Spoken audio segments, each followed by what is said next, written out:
Let's say hallelujah. Sorak hallelujah.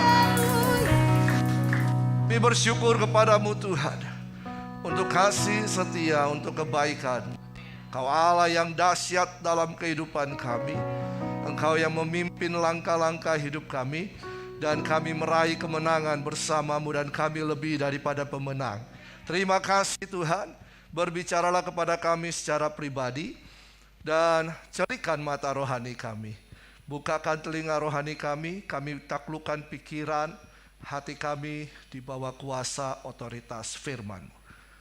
Berbicaralah kepada kami secara pribadi. Mari Roh Kudus, kami minta anugerah-Mu. Dalam nama Tuhan Yesus, kami tahu Engkau yang menjawab setiap kebutuhan kami. Semua yang percaya dan diberkati Tuhan, mari katakan amin. Shalom. Silakan duduk Bapak Ibu Saudara. Wow, senang sekali kita bisa jumpa lagi di minggu ini, ya. Walaupun minggu ini adalah minggu terakhir kita memakai tempat ini, ya. Mulai minggu depan kita akan pindah di MRC, ya, di Makassar Rock Center di Petarani, di lokasi Ruko Jade, Ruko Ramayana di situ. Pintu pertama Bapak Ibu masuk pintu di BNI Syariah, ya. Jadi kalau naik tol dari Sulawesi naik tol terus aja sampai Petarani, turunan pertama lewati sedikit ada cuci mobil apa semua di situ, baru masuk gerbangnya, ya. Ya, kita akan ibadah di situ jam 8:30 pagi dan jam 10:30 pagi, juga jam 2 siang untuk generasi. Oke, bulan ini kita berbicara tentang multiply. Nah, ketika kita membaca dan mempelajari Alkitab, maka kita akan menemukan kehendak Tuhan yang harus kita lakukan bagi setiap orang percaya. Apakah itu? Kita harus berakar, kita harus bertumbuh dan menghasilkan buah. Dan buah itu tetap. Nah, kita harus melakukan ini. Kita harus bermultiplikasi keluar dari dalam kehidupan kita. Minggu pertama kita belajar bahwa konsep multiplikasi itu sudah ada di dalam kehidupan kita. Kejadian 1 ayat 26, 27, 28 berkata, beranak cucu bertambah banyak, bermultiplikasi. Jadi kemampuan untuk bermultiplikasi sudah ada di dalam kehidupan kita. Nah, jadi kita harus bermultiplikasi, kita harus bertumbuh untuk apa? Menuju kepada keserupaan dengan Yesus Kristus. Tidak bisa tidak. Inilah kehendak Tuhan dalam kehidupan kita. Hal ini bisa terjadi kalau ada benih ilahi di dalam kehidupan kita. Kita bertumbuh untuk menuju kepada keserupaan dengan Yesus, kita bertumbuh dan berbuah, itu bisa terjadi kalau benih ilahi itu bertumbuh dalam kehidupan kita. Nah, benih ilahi itu ada di dalam diri setiap orang percaya. Benih ilahi itu ditaruh oleh Roh Kudus dalam kehidupan kita. 1 Yohanes 3 ayat 9. Mari kita membaca bersama-sama. 1 Yohanes 3 ayat 9 dikatakan di situ, setiap orang yang lahir dari Allah tidak berbuat dosa lagi, sebab benih ilahi tetap ada di dalam dia, dan ia tidak dapat berbuat dosa karena ia lahir dari Allah. Jadi dikatakan di sini setiap orang yang lahir dari Allah tidak berbuat dosa lagi. Kenapa? Karena dikatakan ada benih ilahi yang tetap ada di dalam dia. Nah, benih ilahi ini ada di dalam diri setiap orang yang percaya yang lahir baru. Setiap orang Kristen yang lahir baru. Ada benih ilahi. Nah, benih ilahi ini harus bertumbuh. Benih ilahi ini adalah kehidupan Allah sendiri yang ditaruh di dalam diri setiap kita. Nah, Jadi kehidupan Allah di dalam Kristus ada di dalam kita. Ya, di dalam hidup kita. Nah, kehidupan Allah di dalam Kristus ini harus bertumbuh dan menguasai kehidupan kita. Tidak bisa tidak. Nah, kalau kita tidak dikuasai oleh kehidupan Kristus, maka yang terjadi kita akan jatuh bangun kembali di dalam dosa. Firman Tuhan katakan jika ada benih ilahi dalam kehidupan kita, sudah seharusnya kita tidak kembali lagi berbuat dosa. Nah, benih ilahi ini, kehidupan Kristus ini, itu harus bertumbuh menguasai kehidupan kita. Nah, bagaimana ada kehidupan benih ilahi ini, kehidupan Kristus ada? Kehidupan ini, benih ini ditaburkan oleh orang lain dalam kehidupan kita. Kita menerima benih itu, lalu kemudian kita membiarkan benih itu, membebaskan benih itu untuk bertumbuh, sehingga kita bertobat dan lahir baru, dan percaya kepada Yesus Kristus Tuhan. Lalu kemudian kita mulai bertumbuh lewat pengajaran-pengajaran kebenaran firman Tuhan. Kita menjadi dewasa rohani. Maka ketika kita telah menerima benih itu, kita bertumbuh, berproses di dalamnya, dan kita menjadi dewasa-dewasa rohani. Sudah seharusnya kita kemudian menaburkan benih itu kembali kepada orang-orang lain. Kita harus melakukan hal yang sama. Tidak cukup kita memiliki benih lalu kita simpan sendiri, tetapi kita harus menaburkannya kembali kepada orang-orang yang lain yang membutuhkan. Makanya dikatakan dalam 2 Timotius 2 ayat 2. 2 Timotius 2 ayat 2. Apa yang telah engkau dengar daripadaku di depan banyak saksi, percayakanlah itu kepada orang-orang yang dapat dipercayai, yang juga cakap mengajar orang lain. Paulus mengatakan kepada Timotius, apa yang telah kau terima, apa yang telah kau dengar, pengajaran-pengajaran yang kau dengar daripadaku, itu harus kau percayakan kepada orang lain. Ya, percayakan kepada orang lain sehingga orang lain akan melakukan hal yang sama. Tetapi kriterianya adalah orang yang percaya, orang yang pistos dikatakan di situ, orang yang setia, yang teruji oleh waktu. Nah, tetapi di sini dikatakan percayakanlah. Percayakanlah. Benih yang kita terima itu, kita juga harus mempercayakan kepada orang lain. Dalam slide itu, kata percayakanlah itu ada peristetemi. Apa itu peristetemi? Mendepositokan.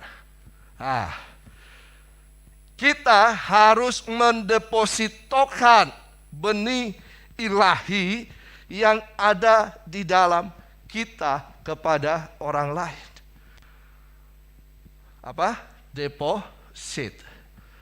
Dalam terjemahan yang lain dikatakan kita harus menyajikan kepada orang lain, sehingga orang lain itu bisa menikmati benih yang sama, menerima benih yang sama. Kita harus menyajikan di depan mereka. Nah, benih itu bertumbuh di dalam diri Timotius. Benih ini ditanamkan lewat Paulus. Dan kemudian bertumbuh karena pengajaran-pengajaran firman Tuhan. Sehingga Timotius bertumbuh dalam kerohaniannya. Maka Paulus menyuruh kepada Timotius untuk melakukan hal yang sama. Kenapa demikian? Karena Tuhan mau agar semua orang bisa mengenal Yesus Kristus sebagai Tuhan. Bisa bertumbuh, bisa berakar, bisa menghasilkan buah. Nah, jadi kita harus menaburkan benih yang sama. Nah, jadi prinsip menabur benih ini adalah prinsip kebenaran firman Tuhan. Apa yang tadi saya ungkapkan adalah benih kehidupan Kristus, benih firman, benih Injil, benih keselamatan. Itu harus kita bagikan Tetapi banyak benih-benih yang lain yang juga harus kita tanamkan kepada orang lain, yang harus kita bagikan juga kepada orang lain. Ya, kita bisa menduplikasikan kehidupan kita kepada orang lain. Itu hal yang penting. Sehingga orang lain juga bisa bermultiplikasi. Saya ingat kata multiply itu erat kaitannya dengan matematika kan? Iya kan? Perkalian, pelipat gandaan. Nah, jadi multiply ini atau prinsip menabur benih ini atau prinsip berkembang biak ini itu bisa terjadi kalau ada benih yang ditabur. Sekali lagi, prinsip multiply atau prinsip berkembang biak bisa terjadi kalau ada benih yang ditabur. Nah, Allah Bapa memberikan anaknya Sang Putra yang kita kenal dalam Yesus Kristus menjadi benih, korban, keselamatan, dan kita menerima benih itu. Dan kemudian apa yang terjadi? Kita melihat lewat benih yang terbaik ini, keselamatan terjadi untuk bangsa-bangsa. Ada benih yang ditabur. Tidak bisa tidak. Apa yang akan dihasilkan oleh seorang petani kalau tidak ada benih yang ditanam? Ya kan? Prinsip ini jelas. Oleh karena itu mari kita belajar bersama-sama dari 2 Korintus 9 ayat 6 sampai yang ke-15. 2 Korintus 9 ayat 6 sampai yang ke-15. Jadi benih ini bisa apa saja. Ya, benih ini bisa apa saja. Coba kita baca bersama-sama 2 Korintus 9 ayat 6 sampai yang ke-15. Mulai ayat yang ke-6. Camkanlah ini. Orang yang menabur sedikit akan menuai sedikit juga. Dan orang yang menabur banyak akan menuai banyak juga. Hendaklah masing-masing memberikan menurut kerelaan hatinya. Jangan dengan sedih hati atau karena paksaan. Sebab Allah mengasihi orang yang memberi dengan sukacita. Dan Allah sanggup melimpahkan segala kasih karunia kepadamu, supaya kamu senantiasa berkecukupan di dalam segala sesuatu, dan malah berkelebihan di dalam pelbagai kebijakan. Seperti ada tertulis, Ia membagi-bagikan, Ia memberikan kepada orang miskin.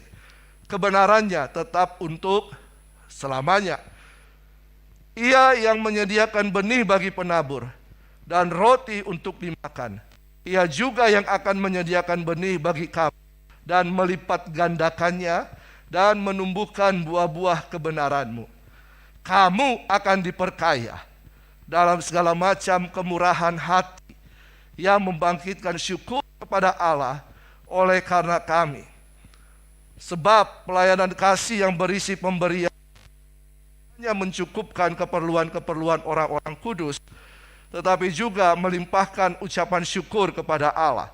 Dan oleh sebab kamu telah tahan uji di dalam pelayanan itu, maka mereka memuliakan Allah karena ketaatan kamu dalam pengakuan akan Injil Kristus. Dan karena kemurahan hatimu dalam membagikan segala sesuatu dengan mereka dan dengan semua orang. Sedangkan di dalam doa mereka, mereka juga merindukan kamu oleh karena kasih karunia Allah yang melimpah di atas kamu. Syukur kepada Allah karena kasih karunia-Nya yang tak terkatakan itu. Ini merupakan prinsip-prinsip yang dikemukakan oleh Paulus untuk kita bisa menabur benih-benih yang terbaik. Apa yang menjadi latar belakang daripada penulisan ini? Dari pasal yang ke-8, pasal yang ke-9. Ini merupakan suatu pekerjaan pengumpulan dana untuk dibawa ke Yerusalem dan dibagikan kepada jemaat-jemaat yang miskin di sana. Tetapi Paulus menekankan prinsip untuk menabur benih, sehingga kita bisa menuai dan tidak berkekurangan. Saya katakan sekali lagi bahwa benih itu bisa banyak macam. Ya, tadi kita sudah belajar ada benih kehidupan di dalam Kristus, benih Injil, sehingga kita mengalami keselamatan. Ada benih kebaikan, ada benih apa lagi? Kekuatan kita yang kita taburkan untuk pelayanan. Apalagi? Termasuk di dalamnya doa. Apalagi tentang materi keuangan. Ya, kalau kita bicara keuangan sangat sensitif. Tetapi saya harus mengajarkan akan hal ini. Prinsip menabur benih. Ini berlaku untuk benih apa saja. Ya. Nah, konsep persembahan yang diajarkan Paulus kepada jemaat ini, inilah yang harus menjadi pedoman kita. Supaya kita mengalami mengalami multiplikasi dalam berbagai-bagai kebajikan, kata firman Tuhan. Apa konsep persembahan yang pertama? Yang pertama, setiap taburan benih akan bertumbuh dan menghasilkan. Setiap taburan benih yang ditabur akan bertumbuh dan menghasilkan. Dan pasti siapa yang menabur, itulah yang menuai. Amin. Tidak bisa tidak. Seorang petani menabur dan dialah yang akan menuai. Nah, firman Tuhan mengajarkan bahwa untuk terjadi multiplikasi atau berkembang biak harus ada benih yang ditaburkan. Dan ini adalah prinsip kerajaan Allah. Ada benih yang ditaburkan. Benih apa yang harus ditabur? Tenaga kita, kekuatan kita, pikiran kita, kebajikan hati kita, apalagi doa-doa kita, keuangan. Bahkan ada yang lebih prinsip lagi, persepuluhan kita itu harus ditabur kembali. Ya. Nah, ini yang harus menjadi benih, sehingga ketika kita menabur tenaga kita, kita akan menuai kesehatan kita, iya kan? Betul tidak? Kalau kita melayani Tuhan dengan segenap tenaga kita akan sehat, kita akan kuat. Kita menabur tenaga, kita menabur perhatian, kita menuai perhatian. Kita menabur kebajikan, kita menuai kebajikan. Bukan berarti seperti lagu Bruri Pesolima, karya Rinto Harahap, buah semangka berdaun sirih. Iya kan? Kita menabur benih mangga, kita akan menuai mangga. Bukan kita tanam pohon sirih, kita tuai semangka. Itu kata lagu saja. Ya. Nah, jadi apa yang kita tabur, itu yang kita tuai. Sekali lagi, benih apa yang kita tabur, itu yang kita tuai. Saudara menabur kebaikan, saudara akan menerima kebaikan. Amin. Saudara menabur berita Injil, maka saudara akan mendapatkan kehidupan kekal. Tidak bisa tidak, mahkota akan kita dapatkan. Apa yang kita tabur, itu yang kita tuai. Nah, tidak akan ada pertumbuhan dan hasil tuaian kalau tidak ada benih yang ditabur. Tapi benih yang ditabur itu seringkali membutuhkan waktu untuk bertumbuh dan berproses sehingga menghasilkan hasil. Kita maunya cepat-cepat. Tenang, ada prosesnya. Ya. hal ini berarti tidak ada proses yang instan dalam kehidupan rohani. Kita tidak bisa menabur benih lalu seketika itu juga kita menghasilkan buah.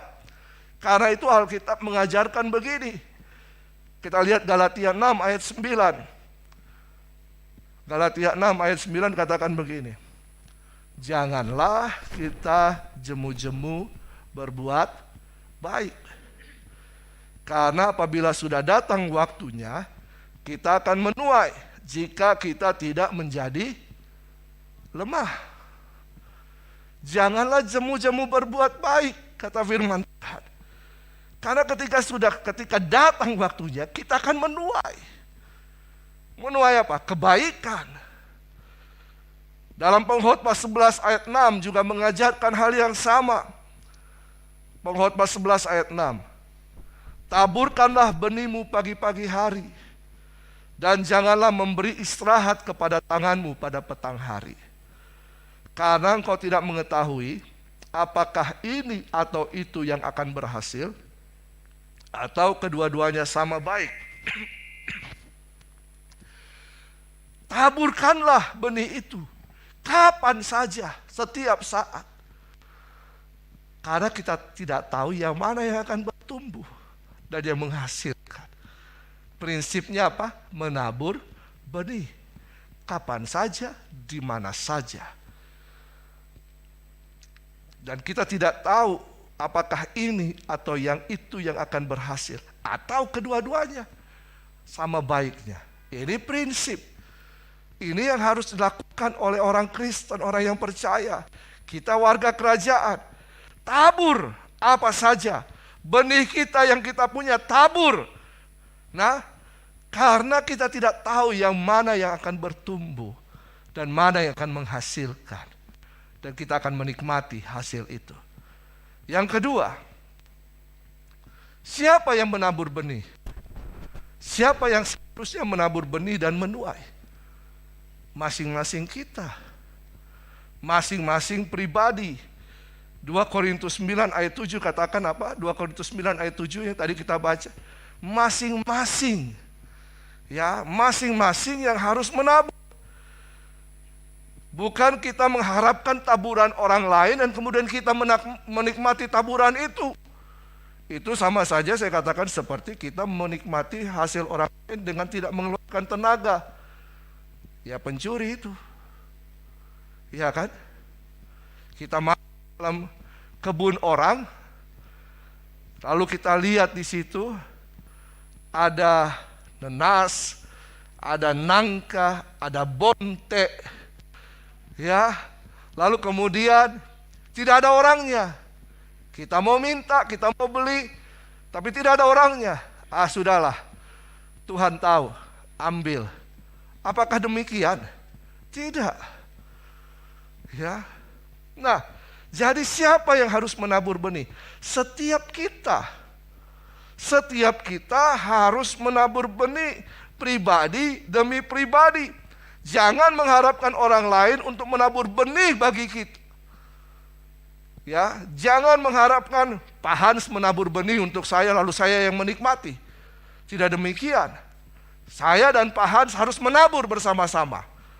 Ya kan? Dan kemudian kitalah yang akan menikmati itu. Kalau ada kerjasama baik-baik ya. Bagus juga kalau ada kerjasama.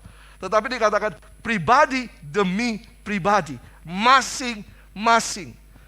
Nah, jadi Tuhan memberikan kita kekuatan untuk berusaha. Amin. Tuhan memberkati usaha kita. Iya. Nah, lewat berkat Tuhan itu ada benih yang harus ditaburkan. 2 Korintus 9 ayat 10 berkata apa? 2 Korintus 9 ayat 10. Ia yang menyediakan benih bagi penabur dan roti untuk dimakan. Ia juga yang akan menyediakan benih bagi kamu dan melipat gandakan dan menumbuhkan buah-buah kebenaran. Ingat di situ, ada benih yang ditabur, ada roti yang dimakan. Tuhan memberkati kita, memberikan kita kekuatan, kemampuan. Kita berusaha, kita mendapatkan hasil. Dari hasil ini ada dua di situ. Ada benih yang harus ditabur, ada yang harus kita makan. Jangan dimakan semua, karena kita pasti tidak akan berkecukupan. Kalau petani makan semua, apa yang dia tabur? Tidak ada. Jadi ada yang harus kita sisihkan benih untuk ditabur. Tapi saya tidak cukup. Ya karena kita menghabiskan semuanya. Tidak cukup makanan. Iya. Mau cek. Kita tidak pernah menuai karena kita tidak pernah menabur benih itu. Amin. Jadi jangan dihabiskan. Kalau saya berbicara keuangan seperti itu, tetapi juga saya berbicara tentang kekuatan tenaga kita, apa saja yang kita bisa taburkan. Bahkan kalau saya berbicara tentang perpuluhan, ayat-ayat di Alkitab banyak berbicara tentang perpuluhan. Dan itu merupakan kewajiban bagi orang Israel. Kita orang Israel rohani. Lewat situ ada pemeliharaan Tuhan. Tapi kan banyak pengajaran di luar, tidak perlu perpuluhan. Siapa bilang? Coba cek sekarang, cek di Alkitab, search persepuluhan. Ada berapa banyak ayat yang muncul tentang persepuluhan. Dan itu sangat penting. Tapi kan tidak ada zaman sekarang. Siapa bilang? Persepuluhan itu sudah melekat dalam diri orang Israel. Jadi walaupun tanpa diajar, mereka secara otomatis akan menyisihkan benih itu. Akan secara otomatis akan menyisihkan benih itu. Walaupun tidak lagi dihimbau oleh para imam. Karena itu merupakan kewajiban bagi orang Israel. Dan kita percaya kebenaran firman Tuhan. Kita adalah orang-orang Israel rohani, amin. Amin. Nah, jadi sisihkan benih untuk ditabur. Jangan dihabiskan untuk dimakan. Tuhan memberikan kita benih. Ketika kita tabur, firman Tuhan katakan, Dia yang akan melipat gandakannya. Dia yang akan multiplikasi. Tahun depan kita akan berbicara tema rock secara 1 tahun depan, the year of multiplied grace. Ada anugerah Tuhan, grace, kemurahan Tuhan yang semakin ditambahkan. Tetapi harus ada benih yang ditabur. Tidak bisa tidak. Saudara menabur hidup saudara, saudara menuai kehidupan. Bahkan benih itu bukan hanya berbicara tentang uang, tenaga, doa, tapi hidup kita. Persembahkanlah tubuhmu sebagai persembahan yang hidup, yang kudus, dan yang berkenan kepada Allah. Itu adalah ibadahmu yang sejati. Berarti kalau kita memberikan kehidupan kita sepenuhnya kepada Tuhan, apa yang kita miliki dalam kehidupan ini milik Tuhan juga.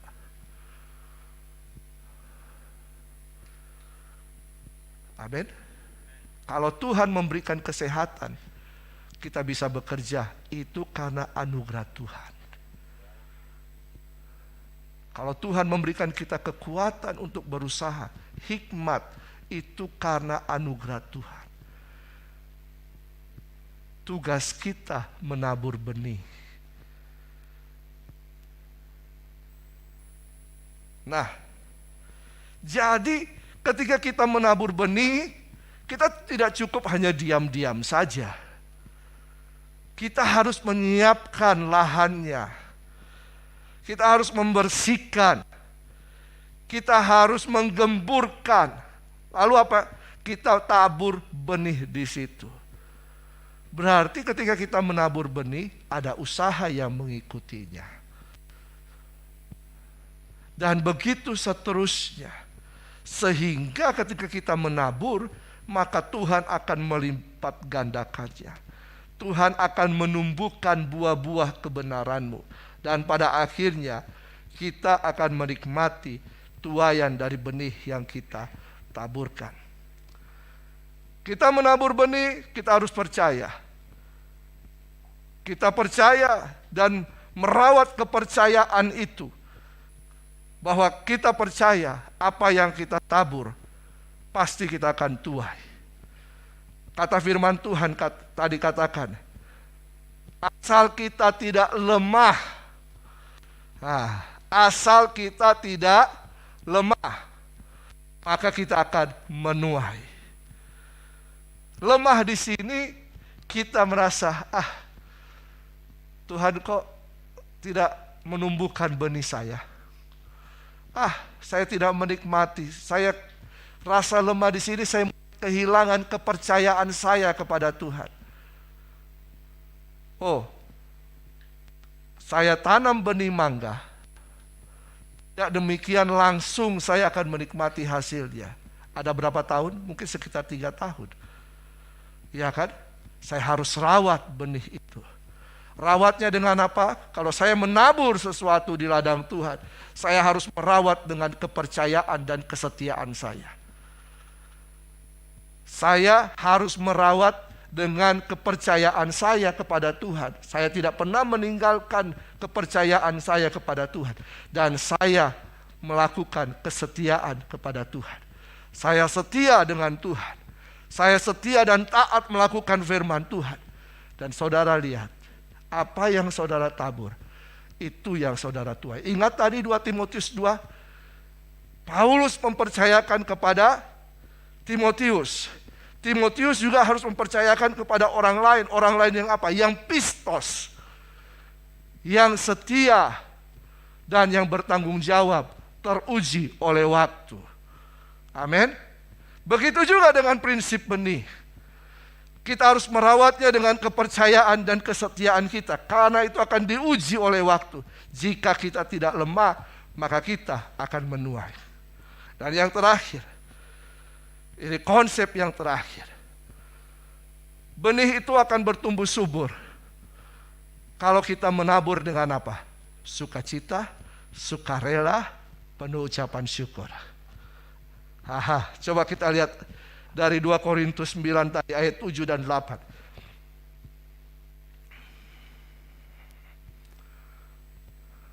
Dua Korintus 9 ayat 7 dan 8. Mari kita baca bersama-sama. 1, 2, 3. Hendaklah masing-masing memberikan menurut kerelaan hatinya. Jangan dengan sedih atau karena paksaan. Sebab Allah mengasihi orang yang memberi dengan sukacita. Dan Allah sanggup melimpahkan kasih karunia kepada kamu, supaya kamu senantiasa berkecukupan di dalam segala sesuatu, dan malah berkelebihan di dalam berbagai kebajikan. Prinsip menabur, sukacita, sukarela, dan penuh ucapan syukur. Jangan dengan paksa. Jangan dalam keadaan paksa. Ya, kita harus mempersembahkan dengan sukacita, sukarela, penuh ucapan syukur. Ada banyak yang karena terpaksa. Kenapa? Karena diminta-minta terus, ditodong-todong terus dari mimbar misalnya. Ya, sehingga terpaksa menabur. Dan karena merasa punya kewajiban, saya harus memberi. Kalau tidak, saya tidak dapat apa-apa. Lalu karena juga merasa malu jika tidak memberi. Tapi ini dia, ada orang juga yang memberi karena ingin mendapatkan penghormatan. Contoh Ananias dan Safira. Dan ini tidak akan menghasilkan apa-apa. Saudara bisa saja tidak memberi, menabur benih, silakan, no problem. Tetapi tidak ada tuaian. Tapi juga jangan menabur karena terpaksa. Firman Tuhan, berilah dengan sukacita, sukarela, penuh ucapan syukur. Maka kita akan menuai, kita akan bersukacita karena hasil tuaian itu. Nah, jadi ini prinsip yang diajarkan oleh Paulus kepada jemaat di Korintus. Prinsip ini merupakan kebenaran. Saudara, kalau saya lihat ada satu yayasan, bukan yayasan Kristen. Yayasan ini sangat besar dan mereka sangat totalitas di dalam bidang sosial. Mereka menikmati hasilnya. Mereka mengadakan vaksin massal, apalagi mereka mengadakan pengobatan gratis. Bahkan mereka membangun rumah-rumah untuk orang-orang yang terkena dampak bencana. Ya, gempa bumi, tsunami di Palu, mereka bangun satu kompleks perumahan dan di mana-mana. Mereka menikmati itu. Tapi kita bagaimana orang Kristen? Memang perbuatan baik kita tidak menyelamatkan kita. Tetapi setiap orang yang percaya kepada Yesus harus menabur benih kebajikan. Amin. Harus menabur benih supaya orang bisa melihat ada kelimpahan kebajikan dalam kehidupanmu dan nama Tuhan dipermuliakan. Ya, saya bersyukur di gereja ini kita tidak pakai kolektif yang panjang ujungnya lalu kemudian dijalankan. Kalau tidak ada ditusuk-tusuk, ayo beri, ayo beri. Tidak, saudara. Justru kotaknya di belakang sana jauh dari kita. Iya kan? Berarti prinsip sukacita, sukarela, penuh ucapan syukur, hal ini harus dilakukan di dalam jemaat ini. Amin. Amin. Saudara mau menabur? Taburlah benih dengan sukacita, sukarela, penuh ucapan syukur. Kita mau mengadakan Natal, tidak diumumkan, ayo Bapak Ibu janji iman. Enggak. Tidak kan? Saudara coba dikatakan kita mau mengadakan Natal. Saudara mau memberi silakan, tidak memberi juga tidak masalah. Tetapi karena kita satu keluarga, kita harus bertanggung jawab terhadap rumah rohani kita kan? Betul kan? Di mana kita mendapatkan makan, kita juga harus ikut bersama-sama di situ, bertanggung jawab. Ini prinsip, tidak bisa tidak. Dan ini harus diajarkan. Bukan karena gereja butuh uang, tidak. Ya, bukan karena kita harus mendorong Bapak Ibu untuk membuat perbuatan-perbuatan baik. Ayo sumbang, sama-sama kita bagi-bagi dan kemudian kita terpaksa dengan melakukannya. Itu juga salah. Amin. Itu salah juga. Yang penting prinsip ini yang harus kita kerjakan. Yang pertama, bahwa siapa yang menabur, dia menuai. Yang kedua, siapa yang melakukan taburan? Setiap kita yang ingin menuai.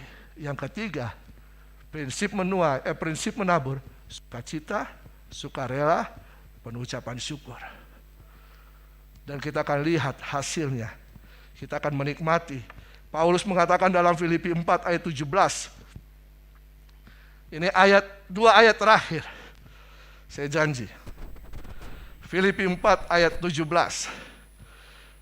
Tetapi yang kuutamakan bukanlah pemberian itu. Paulus mengatakan bukan pemberian itu yang dikumpulkan, itu yang diutamakan. Melainkan buahnya.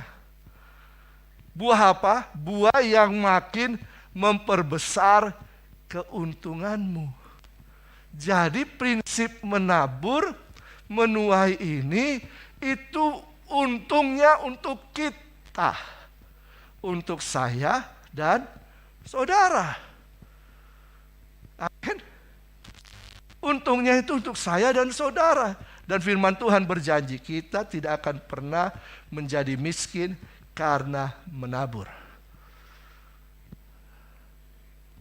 Kita tidak akan pernah menjadi miskin karena kita menabur. justru kita akan menikmati buahnya yang semakin memperbesar keuntungan kita. Kalau saudara baca dalam Filipi 4 ini, apa yang dilakukan oleh jemaat Filipi? Mereka berkesusahan, tetapi mereka juga ikut menabur, membantu pelayanan Paulus. Dan Paulus berkata, mereka menikmati keuntungan yang besar. Dan yang terakhir, kisah seorang anak kecil dengan apa yang ada padanya. 2 dan 5. 2 apa saudara?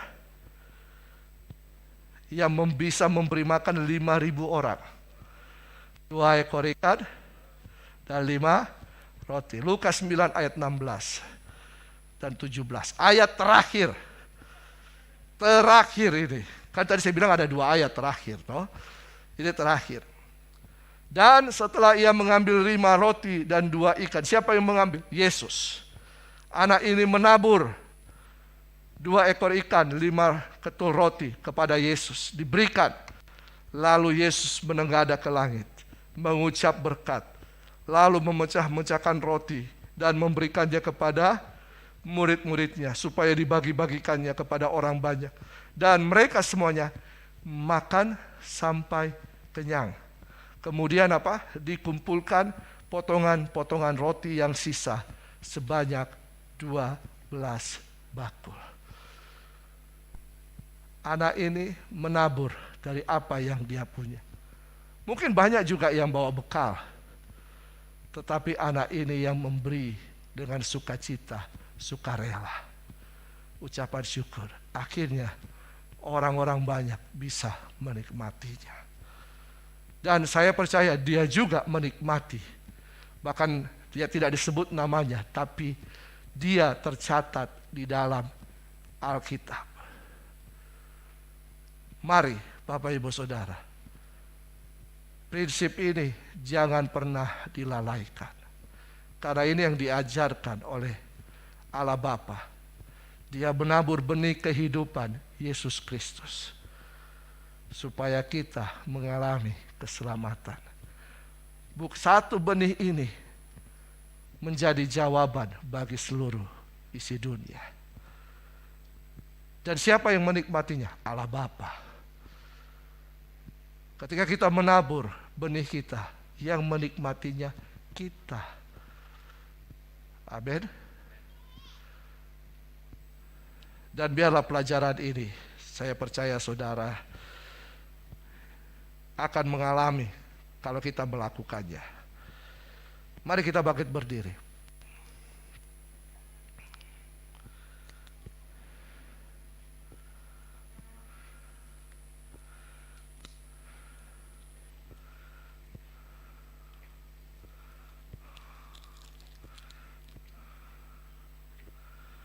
Kita siapkan hati kita untuk masuk dalam perjamuan.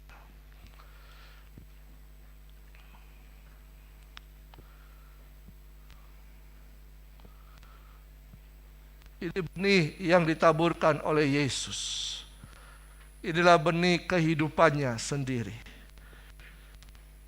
Dengan kematiannya, keselamatan dia tuai dari orang-orang yang percaya kepadanya.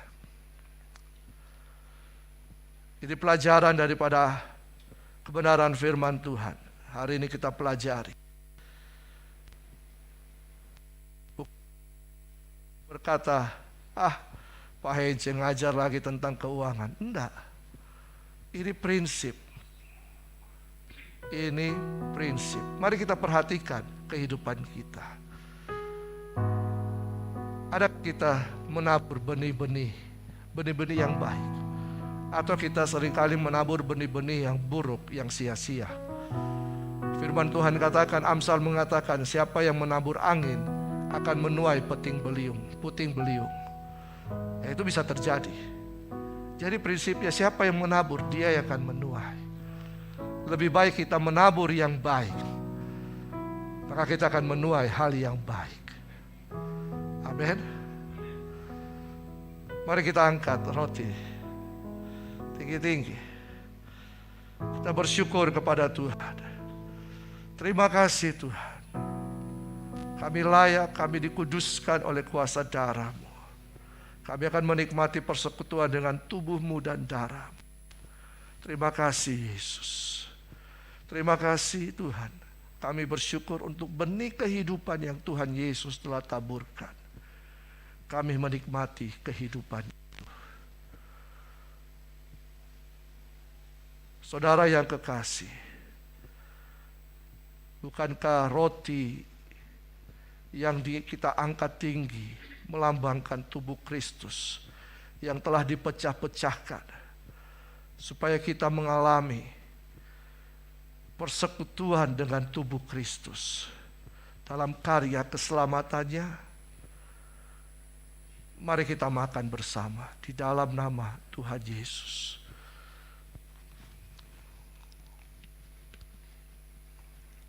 Terima kasih Tuhan.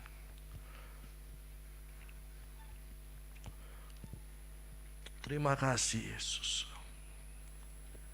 Terima kasih. Terima kasih.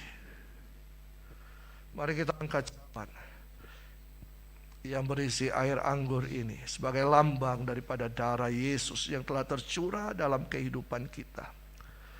Darahnya telah dicurahkan di kayu salib untuk membebaskan, menyucikan, menguduskan kita, bahkan menyelamatkan kehidupan kita. Dan ketika kita meminum anggur ini, kita akan bersekutu dengan darah Kristus yang akan memberikan kehidupan yang baru dalam kehidupan kita. Dan saya percaya bahwa ketika kita minum darah Kristus, sakit penyakit kita disembuhkan, dipulihkan, kita sehat, dan kita akan menyebarkan nama Tuhan dimanapun kita berada. Bahwa adalah darah Kristus. Mari kita minum bersama dalam nama Tuhan Yesus.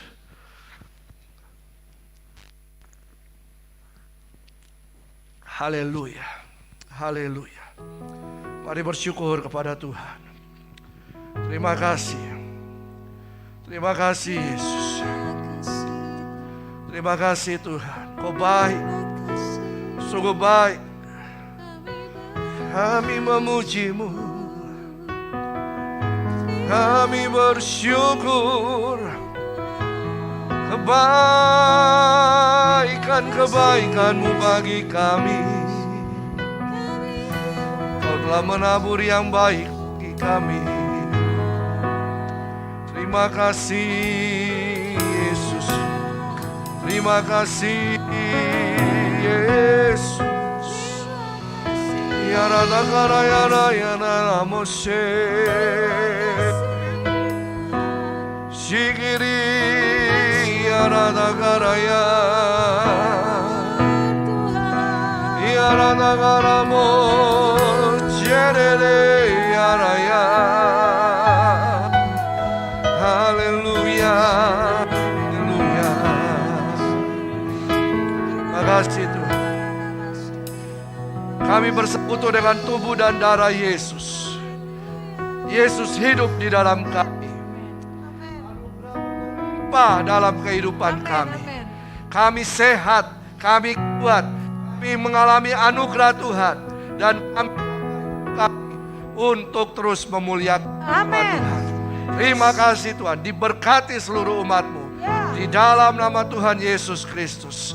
Yang percaya katakan amin. Haleluya. Silakan duduk.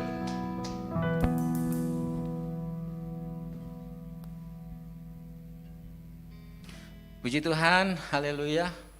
Jadi kita menabur dengan sukacita, sukarela, dan penuh ucapan syukur. Amin. Terima kasih buat pelayanannya, Pastor Henja. Tuhan Yesus memberkati.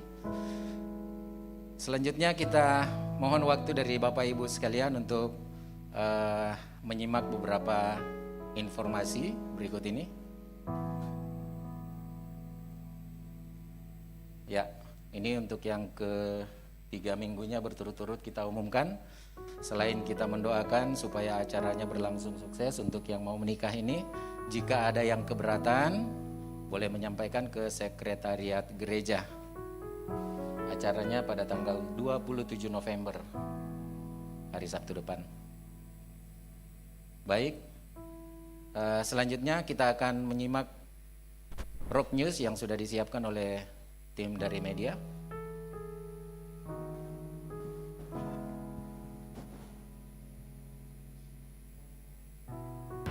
Shalom warga kerajaan, bertemu kembali dalam Rock News minggu ini. Kami mengucapkan terima kasih kepada Pastor Hence atas khotbah hari ini. Tuhan Yesus memberkati Pastor Hence dan keluarga. Untuk minggu depan dan seterusnya, kami akan melanjutkan ibadah kami di Gedung Makassar Rock Center yang berlokasi di Kompleks Ruko Jade nomor 35 dan 36 di Jalan AP Petarani. Jadwal ibadahnya akan kami tampilkan sejenak lagi.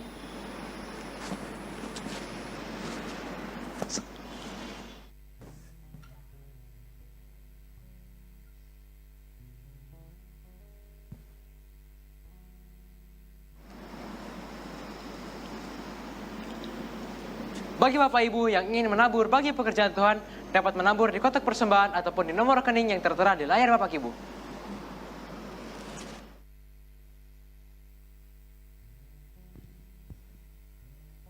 Kami mengucapkan selamat datang kepada Bapak Ibu yang baru pertama kali hadir beribadah di tempat ini. Selamat datang di keluarga GBI Rock Makassar. Tuhan Yesus memberkati. Sekian Rock News minggu ini. Sampai jumpa minggu depan. Terima kasih dari tim media, mantap ya. Menegaskan saja buat Bapak Ibu sekalian, baik yang hadir di tempat ini maupun yang beribadah dari rumah, bahwa tadi sudah disampaikan mengenai ibadah kita mulai minggu depan. Pastor Hence juga tadi di awal khotbah sudah dengan detail memberitahu mengenai alamat Rock Center ya. Masih banyak yang bertanya-tanya mungkin. Jadi letaknya itu di Jalan AP Petarani, Ruko Jade. Ruko Jade itu adalah jajaran ruko setelah turun dari tol. Jadi kalau tol dari arah bandara atau dari kota, dari Jalan Sulawesi, itu begitu turun di pintu pertama, itu langsung ketemu dengan Ruko Jade. Nah, di pintu pertama, gerbang pertama, Bapak Ibu boleh masuk. Di sana udah kelihatan dengan tulisan besar rock ya, tulisannya rock. Jadi kita akan berpindah ibadah mulai minggu depan. Ibadah dilaksanakan 3 kali Bapak Ibu Saudara, jam 8.30 atau setengah 9. Kemudian ibadah kedua sama dengan ibadah kita yang hari-hari ini jam 10.30, dan ibadah generasi itu jam 14, jam 2 siang. Jadi biar menjadi perhatian dari Bapak Ibu. Kemudian satu lagi yang cukup penting adalah mengenai parkir kendaraan. Ada beberapa masukan dari bapak-bapak, ibu-ibu mengenai parkir kendaraan, karena memang di kompleks Ruko Jade itu dikenakan tarif parkir yang menurut saya juga ya cukup tinggi gitu ya Bapak Ibu Saudara. Nah, untuk membantu jemaat semua, mohon kerjasamanya bagi Bapak Ibu yang mau dibantu untuk parkir berlangganan. Kami akan bantu untuk menguruskan dengan mengirimkan STNK dari kendaraan Bapak Ibu. Mungkin nanti masing-masing koordinator KK boleh menyampaikan ke masing-masing anggota. Jadi dikumpulkan ke koordinator KK, kemudian nanti boleh dikirimkan ke saya masing-masing koordinator KK ya. Jadi difoto STNK-nya, difoto, dikirimkan ke saya. Nanti kami akan bantu untuk uruskan parkirnya berlangganan. Kalau saya tidak salah tarifnya itu 30 sampai 50 ribu. Saya nanti akan dijelaskan lagi. Tapi itu berlangganannya selama setahun dan bisa diperpanjang. Ya, jadi kami akan membantu supaya nanti Bapak Ibu tidak terlalu terbebani lagi untuk masalah parkir. Saya ulangi, parkir akan kami bantu dengan kerjasama dari Bapak Ibu Saudara untuk mengirimkan foto STNK kendaraan yang dipakai. Tapi kalau misalnya Bapak Ibu menggunakan kendaraan lain, ya nantinya parkirnya akan dikenakan normal, karena yang terdaftar itu adalah yang difoto tadi. Saya kira begitu, cukup jelas ya Bapak Ibu Saudara, baik yang ada di sini maupun di rumah. Kita bekerja sama supaya nantinya bisa lebih baik lagi. Kami mencoba untuk terus melayani yang terbaik buat Bapak Ibu Saudara. Demikian pengumuman, kami kembalikan kepada tim Praise and Worship dan Bapak Hans akan menutup memberkati kita. Selamat hari Minggu, Tuhan Yesus memberkati. Haleluya, mari kita bangkit berdiri saudara. Kita akhiri ibadah kita, kita beri tepuk tangan dulu buat Tuhan kita yang baik. Haleluya.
Mari angkat kedua tangan saudara, arahkan hati saudara kepada Tuhan, dan terimalah berkat yang datang daripada Tuhan.